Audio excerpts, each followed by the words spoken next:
சிறுவைகுண்ட சட்டமன்ற உறுப்பினரான சமூக ஆர்வலர் அன்னை வி.ஜி. சரவணன் எம்.எல்.ஏ. அவர்கள் கடந்த 5 ஆண்டுகளுக்கு மேலாக சிறுவைகுண்ட தொகுதி மற்றும் அதன் சுற்று வட்டார பகுதிகளில் உள்ள ஆதரவற்ற ஏழை எளியவர்களுக்கு இல்லம் தேடி இரவு உணவு திட்டத்தை ஏற்படுத்தி இரவு உணவு வழங்கி வருகிறார்.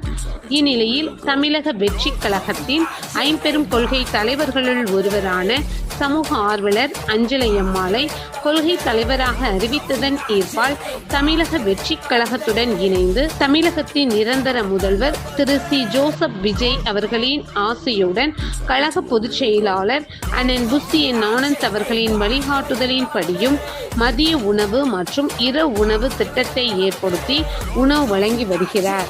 9/6/2026 அன்று சிறுவைகுண்டம், கோட்டைக்காடு, உண்டியலூர், ஏரல், கீழமங்கலக்குறிச்சி, சிறுதொண்டநல்லூர் ஆகிய பகுதிகளில் உள்ள ஆதரவற்ற ஏழை எளியவர்களுக்கு மதிய உணவும் அண்ணா நகர், கொட்டாரக்குறிச்சி, ஆறுமுகமங்கலம், அரசன்குளம், மாரமங்கலம், இடையர்காடு, தளவாய்புரம், சம்படி காலனி, மேலச்சம்படி மற்றும் அதன் சுற்று வட்டார பகுதிகளில் உள்ள ஏழை எளியவர்களுக்கு இரவு உணவும் தமிழக வெற்றி கழகம் சிறுவைகுண்ட சட்டமன்ற உறுப்பினரான சமூக ஆர்வலர் அன்னை வி.ஜி. சரவணன் எம்.எல்.ஏ. அவர்களின் சார்பில் அன்று 216 நபர்களுக்கு உணவு வழங்கப்பட்டது.